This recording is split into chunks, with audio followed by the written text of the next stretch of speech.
Neuroscience shows us that our brains don't know the difference between our imaginations and reality. It feels whatever it is that we're imagining. So if you're sitting at home watching all the doom and gloom, you're going to suffer. You're going to feel really, really bad if you start to dwell there. Too many times as entrepreneurs, ignore what's happening in the political world because we don't want to get dragged down into the mess. But more today than ever before, we need to have a voice. Otherwise, we're going to be left behind. I started Lurn exactly for this reason. So starting today with Freedom Friday, let me be your voice. What's going on, you fighting entrepreneurs? This is Anik Singal back with another episode of The Fighting Entrepreneur. It's Freedom Friday. That's right. We talk about a bunch of amazing topics here that aren't necessarily business building, but they seem to impact your business in some way or the other, right? Now, over the last few weeks, we've had a trend, and that is, obviously we're talking about this crazy lockdown, quarantine, coronavirus, COVID-19, pandemic, epidemic, end of the world, I don't know, whatever, right? This is all we hear about right now. So I might as well talk about it. And I'm bringing to you people directly from the world that are experts in their fields that somehow relate back to this topic. And so today, I want to talk about something that I don't think is being talked about nearly enough. And I have a feeling it's going to become a big problem. And I've kind of experienced my own version of this. Now, on this podcast, I get pretty vulnerable with you. I'm pretty open. I talk about what is what. Coronavirus. Let's talk about this, right? The mental and the emotional and the spiritual impact of this thing on us, we probably still haven't seen it. I'll tell you what, there was a story it's my personal story. So I was in the hospital for months and I was really sick and I'd almost died. And during this time, so basically I survived the surgery, came out of it. They're releasing me. The nurse comes to me that day and she says, "You know what? You should be dead." And I was like, "Oh, that's a nice thing for a nurse to say to me." And she says that the only thing that helped me survive was my attitude and the way I approached the whole problem. And I never forgot that moment. But here's the crazy thing. When I went home, I collapsed. So when I got released and I got home, I fell apart mentally, emotionally, spiritually. And I remember that in the hospital, I'm in the fight mode, right? Like I am in survival mode. I'm doing whatever I need to do. But then when that pressure releases, everything you've been bearing under comes out. And I can't help but wonder if we're not going to walk into that right now with the coronavirus, but like billions of us all over the world. And that could be a little troubling. My personal experience. And so today I've got an amazing, amazing coach on. She literally has degrees and certifications, and this is what she does. She helps people perform better. She helps people have massive breakthroughs. I've already spoken to her before, and I'm telling you, I'm very impressed with her knowledge. She comes highly recommended from friends that I truly trust.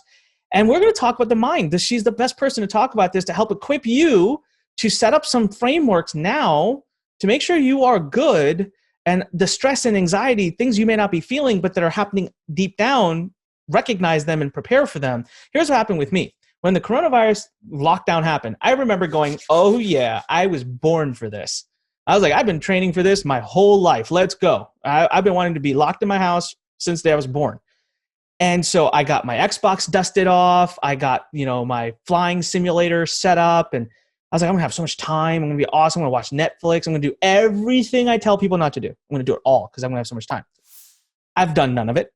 Okay, I've been working hard. But the first 2-3 weeks, I was losing my mind. I think it was the fact that I'm being told I cannot leave was driving me crazy. And all of a sudden I want to leave, which is nuts because I don't ever want to leave my house usually. And then I'm watching the news nonstop.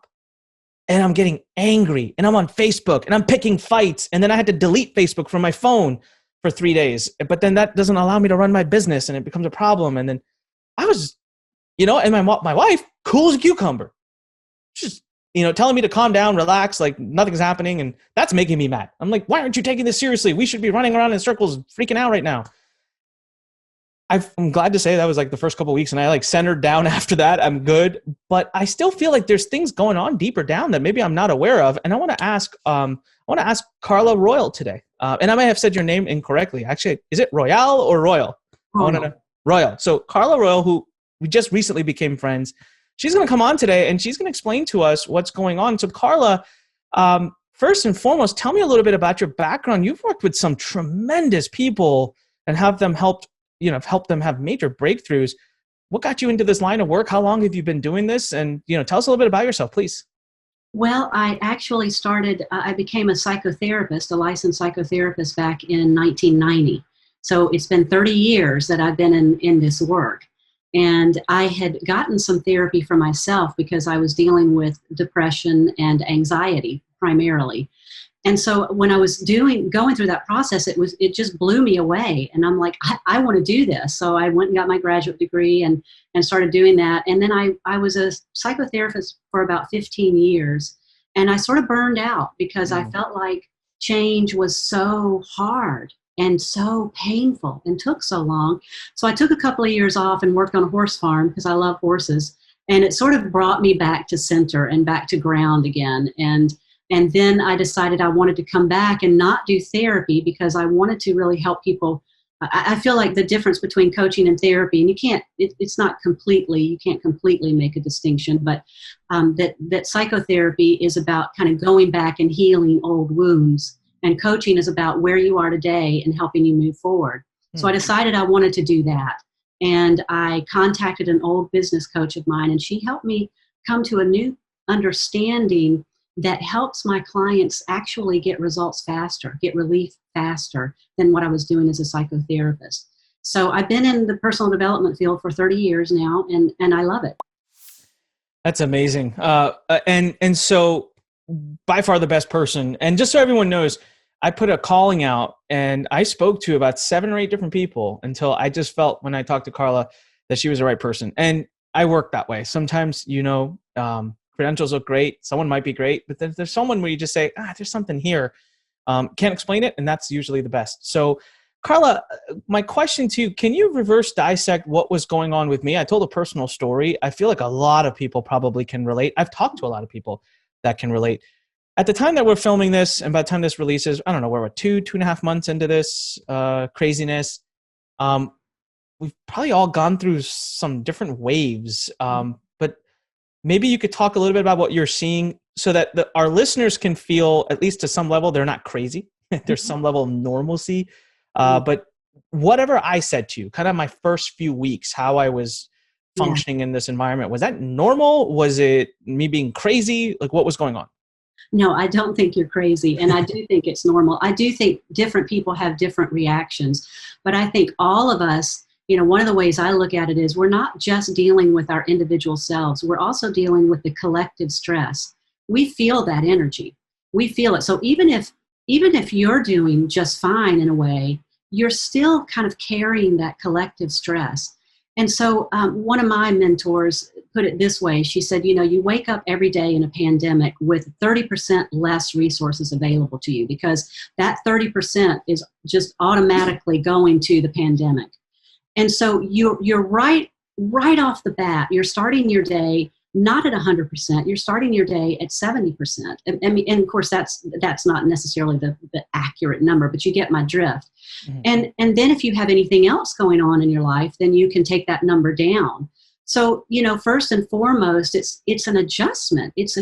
We've never been through a pandemic. It's a huge deal. And so right off the bat, everybody, no matter how healthy or how well adjusted, everybody is having to adjust to something that they've never experienced before. And there is that feeling of lack of control, as you mentioned on it. So it's lack of control. I think that was a big part of it. And then it's the unknown. Yes. The news. What is your take on that? I mean, there's a lot of thoughts out there about media and their contribution to this. It's hard to know. Is it really that bad? Is it not really that bad? Are they overblowing it up? What is your thought or opinion on the role that the media and the news and the TV plays in what's going on in our minds right now? Well, I think true journalism is really important, and I think science is important. And then you have a lot of media who are all about, getting the ratings. So we have to take that into consideration. I think the science shows that this is a serious deal. And I think, that we have to take it seriously on some level. I don't, for me, I frankly turn the news off because it is crazy making for me. And I can't live in a place of fear. I just choose not to live in a place of fear. So for me, I check out the science. I check out the science things as best as I can. I get my little tiny fix, and then I move on with my day and just put it aside and try to live my life as best I can. But I think you made a really good point, Anik, about the unknown.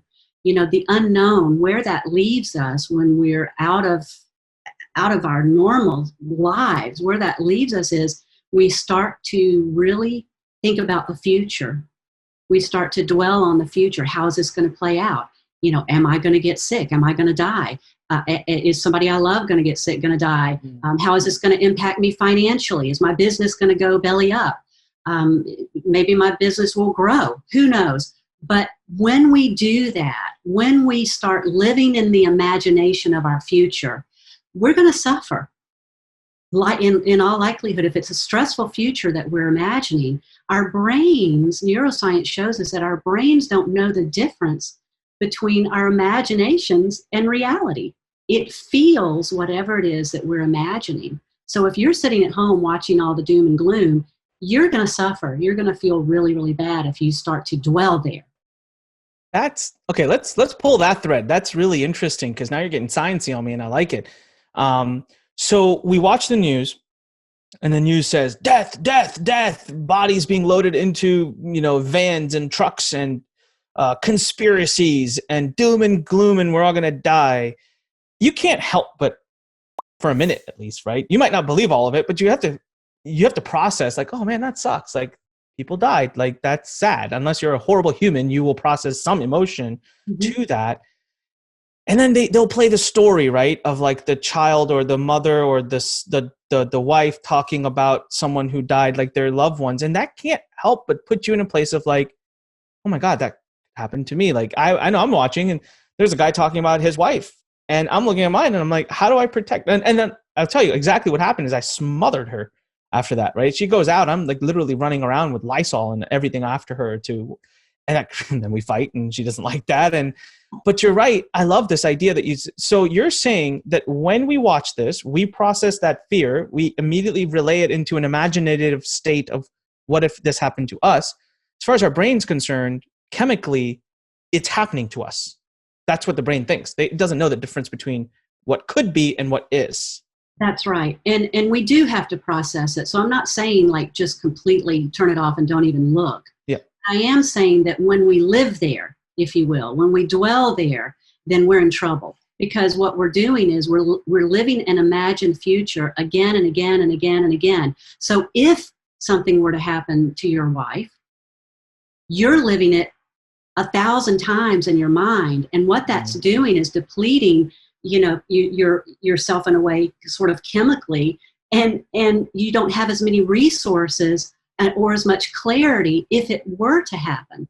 So instead of living it once, if it were to happen, God forbid, you're living it 1,000 times, and that depletes your system and it leaves you really, really cloudy in your brain so that you can't be as resourceful in the moment when you need it. Does that make sense? No, it makes perfect sense. And it can show why immersing yourself in these environments can be so poisonous only because you don't realize at the chemical level what impact you're creating on your brain. A lot of people will say, no, I'm fine. When I hear it from my friends, they're like, I'm not scared. I'm not worried. But then I know they're watching the news. I know they're watching the same things I'm watching. Is it them putting up a front? Is it possible that they don't even know that they're going through this stress and anxiety? Because I really want to talk about the stress and anxiety, because for me, I've seen stress and anxiety as a huge, huge, huge toll in my life. Forget the coronavirus, just generally, it impacts my physical health, impacts my mood, and impacts my ability to do everything. And now we're literally in a stressed environment. So if someone right now is listening and they're like, I feel fine, not stressed, I don't seem to really be bothered by this coronavirus thing. Is it possible that there's a layer where they are and they're just not seeing it? Well, I mean, that's a good question. I think that you actually can go through this without a tremendous amount of stress. And I think that is if you are absolutely living in the moment. So I personally feel perfectly fine when I'm living in the moment. Like, and what I mean by that is, by living in the moment is like right now, here I am sitting with you, Anna. I'm fine. There's no problem right here in this particular moment, right? For me, right here, or for you in this particular moment. So when I can settle myself right here and right now, I'm just fine. Then I'm not experiencing the stress. Now I start to experience the stress when I start to project into the future about this virus. That's when I start to feel the stress. So I think that the people who are not feeling stress, I think there are a couple of things that could be going on. One, they could just be really shut down and not aware. But I think there are people who can also, they know how to bring themselves back to the present moment again and again and again. And so they really are not living in the stress. I really like that. And I think that's what I ended up doing, to be honest with you, without realizing that's what I was doing. So about 2 or 3 weeks into it, I realized that I was not a happy person. And I was being dragged. I felt like this. I felt like my arms are being like, I watch this show and then I'm like, oh, down with this thought. And then I watch another show. I'm like, wait, no, down with your thought. Like, so I just stopped, and I got really, what I did is I immersed myself in my work and in things I was enjoying. And that forces me to be in the present, right? Because if I'm doing something, like right now I'm interviewing you, I would be horrible at this if I wasn't in the present, if I was off thinking about something different. And same for you, you would not give a good interview. And so by nature, I cut off other things. And I have noticed that the last month and a half, I've just been happier. I've been less concerned, less fearful, less worried. But it's because I'm just by default being present, because I'm staying busy with something. So I feel like one of the tips there is, of course, like stop, being free, get something to do, read a book, get busy doing something, because that will make you be in the present. So that's a really good tip. I really like that. Carla, there's a lot of people right now that are home that are furloughed or don't have their jobs, or maybe they're still getting paid, but they don't have work. Like how are you seeing with your clients and with people you're working with, how can someone process this right now? Like what do you suggest people do during the day right now so that they're not allowing themselves to fall into stress and anxiety of the environment? Well, to your point, Anna, you made an excellent point. You have developed this amazing capability, a capability we all have, but you've actually practiced it so much that you know how to turn to it immediately, which is you could feel yourself kind of going down that stressful rabbit hole, and you change the focus of your attention. And really, you could think about it as attention. Where is your attention right now? If my attention is on the bad news, I'm going to feel bad. If my attention is on the good news, I'm going to feel good. So we know that the brain has what's called a negativity bias.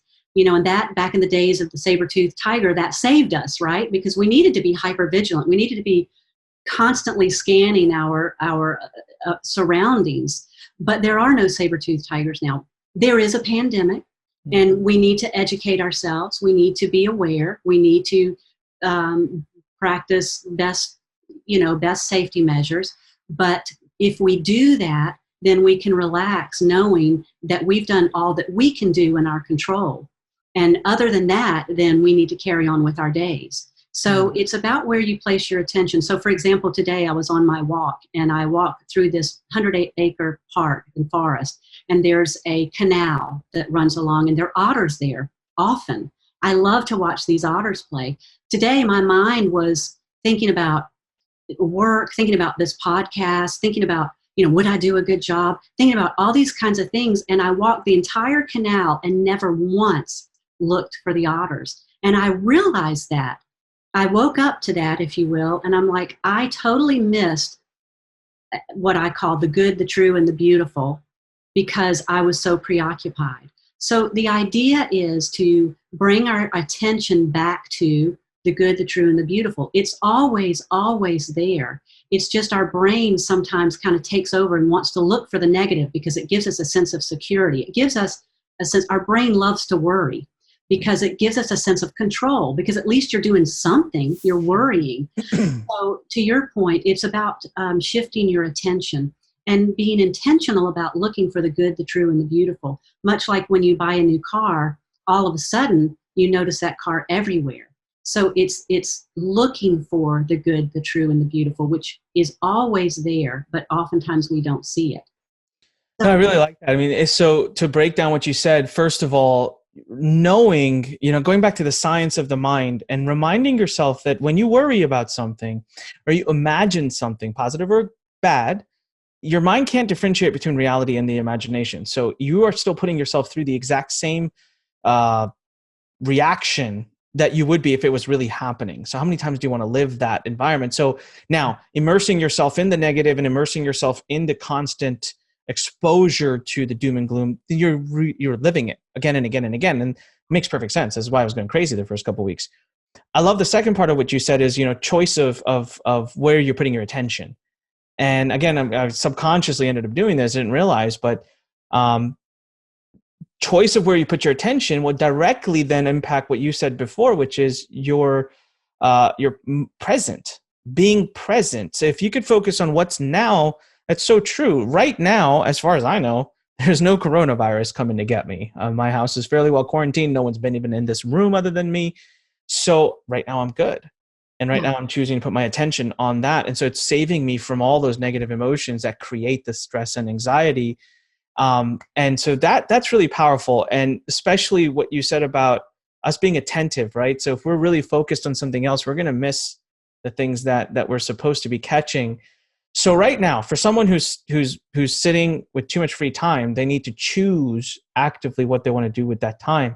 I have a friend of mine who took on gardening, and definitely not my cup of tea, but they love it.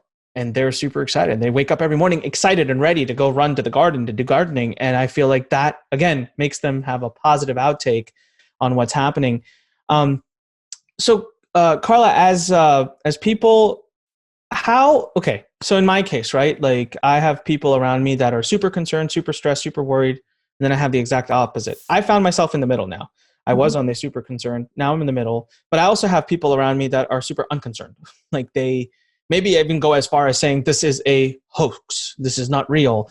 And how in a family, people are trapped in a home. You are going to have difference of opinions on this. You have individual people with their own beliefs.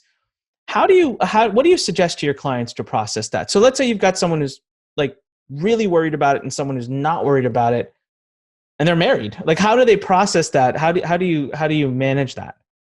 well, what you said is really true. Each of us is living in a separate reality. So you and I can have the same circumstance happen to us, and we will experience it differently. So you line up 100 people with the same circumstance, and they're going to experience it a little bit differently, sometimes extremely differently.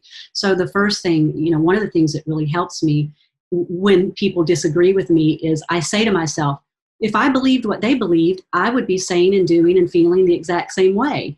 And there's something about that that gives me a tremendous amount of compassion for me and for them. If I believed what they believe, I would be doing the same thing. So right there, because I know that we all live in separate realities. So I don't expect you to agree with my reality.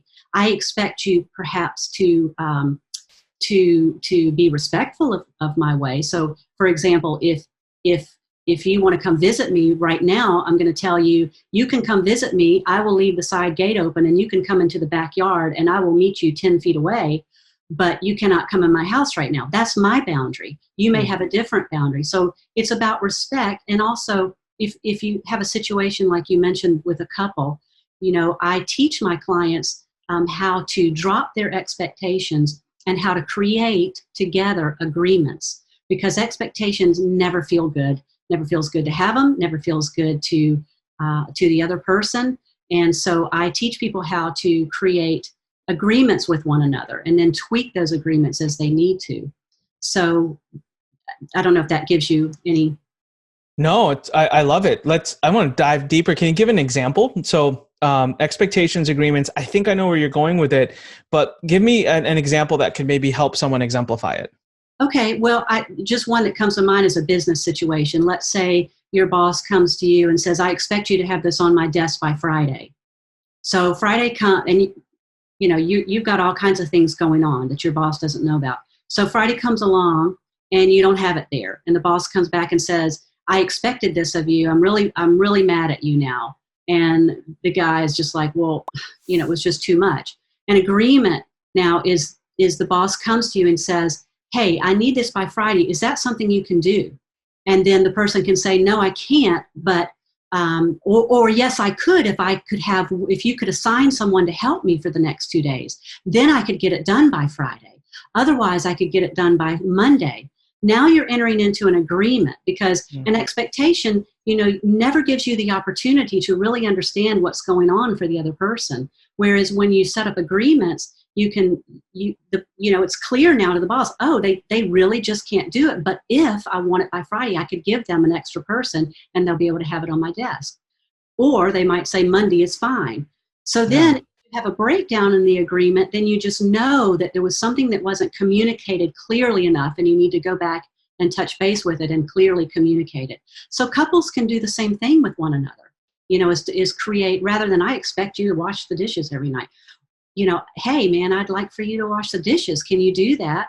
Well, I can do it twice a week, but I'm not going to do it every night. And then you negotiate sort of that agreement till it feels good to you both. And so it's co-created rather than something I say you must do.